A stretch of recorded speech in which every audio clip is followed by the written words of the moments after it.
Hi YouTubers. So here's a second part in this Mazda 3, this 2010 Mazda 3i touring sedan of mine with about 160,000 miles. And I started a brake job in earnest in July. And I've been on a hiatus. I had an injury come up outside, nothing to do with this. But I'm back again. And this is my primary vehicle and I really would like to get this done. And so I thought I'd do a little part two video here to show some tips that might be helpful. So here's the right rear. And this was done just before the accident outside. And so to kind of review, here is the connection that I made. And I bent that steel line. I did the flare. I had the compression nut, M10 by 1 millimeter, I think it is. And there's the nice new Dorman line. And that's all into the new caliper. And the other tough part about these rears is getting this emergency brake cable out and then back in. Now the car has a little bit of, it's been sitting in the garage is kind of dank and the door's been closed. And it's been sitting since late July up on jack stands. So a little bit of condensation rust, right? Surface rust. All right, so let me go around and just, yesterday I finished the other side, the flaring part of it. And I'll show you this. And I have to put a hub on here. And there's that steel line. So again, I took off the old flexible, talked myself into replacing the flexible line. And so of course it didn't come apart as you saw in the earlier video or that I described in the earlier video. And I did a flare. Now this is the Master Cool flaring tool. I'll show you that. Actually, that's right here. It happens to be on the mat. There it is. It's an excellent tool. It still takes some skill. There's the caliper, left rear caliper that will go on, and it's got the new hose on it. Now, so getting back here to the flare, that took 2 attempts because even with the best tool you could possibly have, it's still a little bit tricky. You see there, it's the black anti-corrosion coating, some kind of PVC. It's been stripped off, and you have to do that 100%. Because the die here in the tool, they need to, they've got serrated teeth inside those die, and you need to, that needs to bite into metal.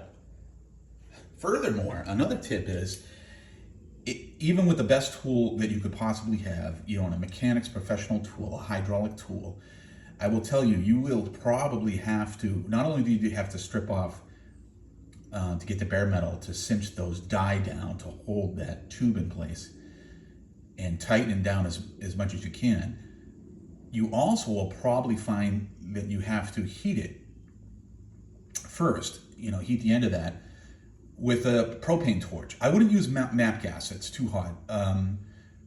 I would use a propane and go slowly heat it up and then go right into using your tool. And I think that you'll get a very successful flare. So it took me 2 attempts.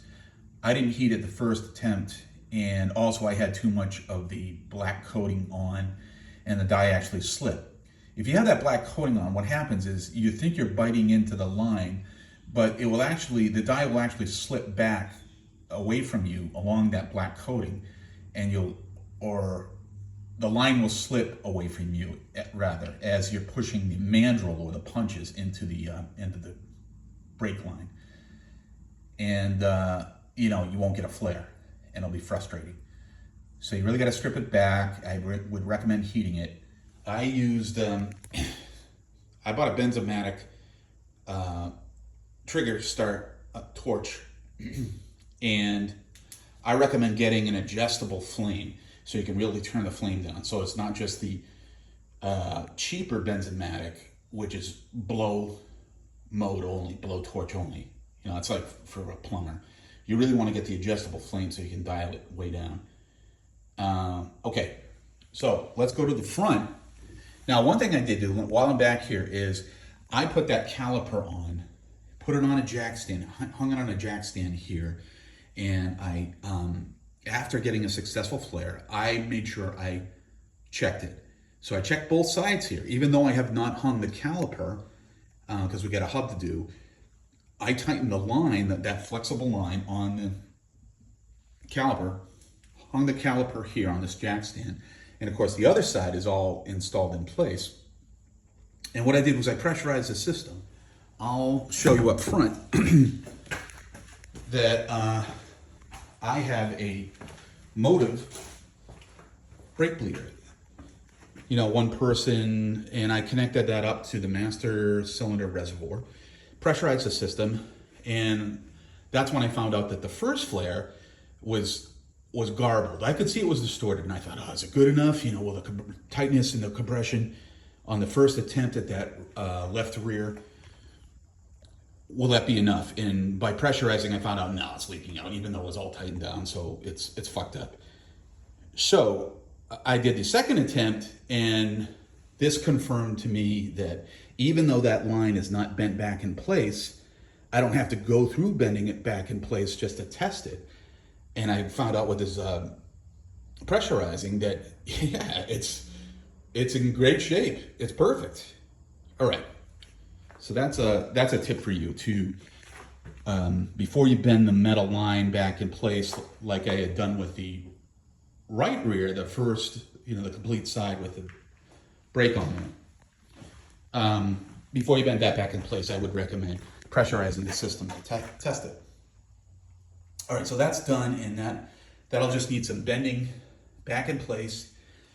I'm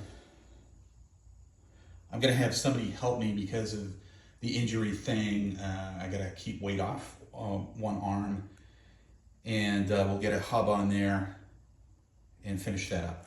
Now let me go around to the front. So what I'm working on now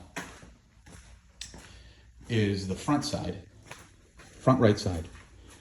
And we'll turn a light on here. Okay. So I'm not doing the hubs on these. We're just gonna, we want this job to end, believe it or not, and actually get the car back. So there's the special mount, and I took the original flexible out. There's the cut. A cut back as little as possible with a reciprocating saw. So there's the special bend in the tube. Now, I will show you that I thought of using, instead of that Master Cool beautiful hydraulic flaring tool, I thought, is there any way I could keep that bend and go down from the top? Well, it so happens I have the original tool that I tried, which is this Titan. Okay, here's the Titan flaring tool. And it's so dank in here. Look at it, I just took this out of the package a couple days ago, and you get a little bit of surface rust. In any case, what I found out was that this tool, the whole reason I got the Master tool, hydraulic tool, was I found out that, wow, this is an ingenious tool. It's beautiful on copper, copper brake line, 3/16 inch. The line goes in there, it comes out this side, and then your mandrel gets screwed in here. All hand tool, no hydraulic assist or anything. And I found out that, on the car, different story, it makes distorted flares and has trouble. But what I did do, and here was the thing, I returned this tool to Amazon. I got an Amazon Days back in July. I got a special price on it. I should have kept it because one thing, although it doesn't flare on the car, and it's easy to call the tool a failure, what it does do is when you try to put a flare on these guys, you're going to have to unbend it. There's really no other way. You have to unbend it to make it as straight as possible, and then cut back that coating to get to the bare metal, bare steel. But when you unbend it, you're going to have ripple in it. And that ripple means that you cannot get these guys on there, one of these fittings. Here are the new fittings, 10 by 1 millimeter. And you need to get that on, of course, first. So you unbend it, you can't have any bend in there, but you'll be left with some ripple from the unbending aspect.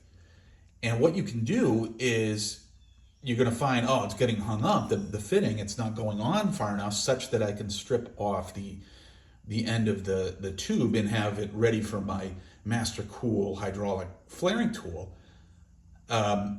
So this guy has a really pretty good, it could flare on copper line like nobody's business, and you have a $50 tool that does it all. Not so on steel line. But what it does do is you put the stripped back steel line in here and you cinch these die together, and they will straighten out the ripple on the line. It really works amazingly well. So I had to go repurchase this tool, or I decided, you know what, I need to repurchase that tool. And then that going and repurchasing this tool from a local O'Reilly's led to an accident outside, somebody else's fault, running a red light, and anyways. So this will take the ripple out, and then you can get this. You can get the fitting on there farther up along the line. Then you'll have enough room to do your flare. Everything will be on, and the only thing you're left with is bending it back in place. Now, I wondered if I could just go down over the top because there's enough clearance and say, hey, look, can I heat this line enough and possibly get a good flare just going down over the top of this? And I was really tempted to do that because it alleviates, or you can avert unbending this line. Well, I decided that, you know what? Even if I unbend it, even if I leave it like that, one of these fittings is not going to get on enough. It's going to get caught down right about here, and then you're not going to have enough stripped back bare metal to use either one of the flaring tools, is my thinking. So I'm just going to proceed as I've done, and I'm going to unbend this, and then I'm going to use this tool to straighten out the ripple, the Titan tool, straighten out the ripple, get it nice and stripped back, and then have a fitting on there. Then use the Master Cool to get a nice flare. Then I'll have it done, and I'll test the line before I bend it back into place. I'll test the line as I've done before with the Motive pressurizer, Motive self brake bleeder tool, and hopefully it works. Now these do have me a little bit like, is it going to unbend? But so far I've been able to use the hand tools to unbend very steadily. That's either one of these two, and it's just tedious, right? It's tedious detail work. But we've got two already done that, and there's only two to knock down here. So I'm hoping this goes well. The only other choice I thought about here was, oh geez, if I really didn't want to unbend these special bends, and try to take up some slack in the line to make the final bend back into place when everything's ready to put together, could I just go get pre-bent line from, and you probably would have to come through a Mazda dealer of some sort. But then I'm thinking to myself, Jesus, you're doing more disassembly. You have to go all the way back. If you were to do that, and I looked at it, it would go all the way back to this block here. See that? And then you're like, well, does the line come? I mean, and there is a length there that comes through, and you could fish it through, and you have it pre-bent from the factory. But then you have to waiting to get that part. Do they make it even anymore for a 13-year-old car? How hard is it to get? And does it come pre-flared there? And I just said, why don't you just continue? You've been successful 50% of the way here, so continue on and just unbend this guy, straighten it out, and then you'll bend it back into place. Now, the one tip I saw on Amazon reviews of I think it was the Titan flaring tool. There was a pretty smart guy who said, "Oh, you're going to have to strip the line. You'll probably have to heat it to almost anneal it in order to get a successful flare." He was talking about with this tool. And his last tip was that once you get this all together, because you strip back some of that anti corrosion coating, wouldn't it be nice to put something back on there to keep it well impervious to corrosion? And so he mentioned shoe goo, and I'm familiar with that. And he said, "Oh, you could slap some shoe goo on there."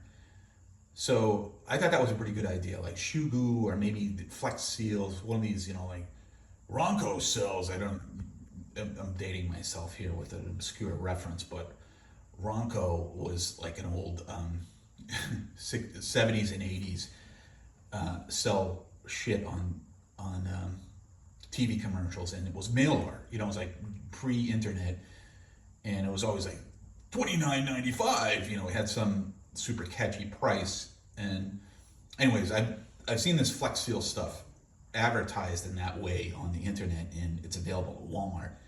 And I have some of that, and I might try putting some of that spooge on the end of this once everything's in place, to kind of emulate some of the gunmetal gray PVC coating here that's been stripped off, or is about to be stripped off here. I gotta say, the lines are really in great condition. Too bad I had to cut into them. If I were to say whether I would do this again, I almost say that do not fix what isn't broken. The flexible lines, as old as they are, as corroded on the outside and rusty on the outside as the connection, the mating between the end of that flexible line and the flare fitting on your steel line is, if it isn't leaking, it's probably not going to leak for another 160,000 miles. I wouldn't do it again. I'm happy to have the Dorman parts. They're going to look great. And wow, you're proud of the work, and you got experience, and everything's cumulative as far as I'm concerned, with perceptual looking at things and mechanical experience. But it added so much to this job, and I would say it's not worth it if it's not leaking. Just to do the calipers on a Mazda 3, to go even one more. Most people on all the plethora of the videos say, "Oh yeah, brake linings, yeah, this is how you do brake." And they're all copycat. They all recapitulate the same thing, and it's it becomes useless after a while. They just want to talk. I mean, that's a human need to express yourself, and I'm employing it right now to feel important and loved. And but they're all copycat. They never do the calipers, and there's a reason for that. Now the fronts calipers are not as bad, but the rears are hellacious because you have that emergency brake cable ferrule to knock out of the caliper in the first place, and then you have to knock it back in, and it's hellacious. So nobody does calipers on any of these plethora of YouTube videos or DIY videos. And there's a reason for that, because it's so damn hard and time consuming. Even the dealers won't do it when they do a brake job, and they'll let the calipers go many, many, many thousands of miles, well over 100,000 miles. And they can go a long time, the original calipers, but when you finally decide to do them, and I guess my point of all this is that is enough of a serious brake job when you decide to do not only the linings, but the calipers. So my recommendation, to bring this back full circle, is I don't think I would do the flexible hoses. It's tempting, and I got hoodwinked into it in a way by watching this 1A Auto in southern New Hampshire, 1A Auto parts, and he buy the flexible lines, and it was so staged. It was like, even the woman mechanic says, "Oh, I don't want to have to go into this brake line," but they must have edited the video and somehow took that line apart. And it's a sleight of hand, because what you find out, I will tell you this, as far as I know, brake fluid is agroscopic, meaning it loves water. And I think I could look up and see on a search that I think brake fluid is both hydrophobic, non-polar, like grease, and hydrophilic, polar, water-loving. I think that's called amphoteric. I had chemistry in the last 10 years, Gen Chem and Organic Chem, and it is amphoteric, I believe. I think I could look that up and find out. So it loves water, and it also repels water. It's like soap, laundry detergent, or dishwashing fluid. And anyways, the point is it sucks in water all over time, so those fittings become completely frozen. So if they're not leaking, I would say don't do it. Don't, because in order to get them off and have nice shiny new line, it's not going to be like 1/8 auto purports it to be. You're going to be cutting into your metal line 100%. And then once you do that, you're committed. You're committed to unbending, stripping back, getting the right flaring tool, getting the fitting on, bending back in place, hoping you have enough line and that you don't have to use unions and put in new line to make the connections. So, thanks for watching, and I will be back to you when these are done, perhaps. Thanks again.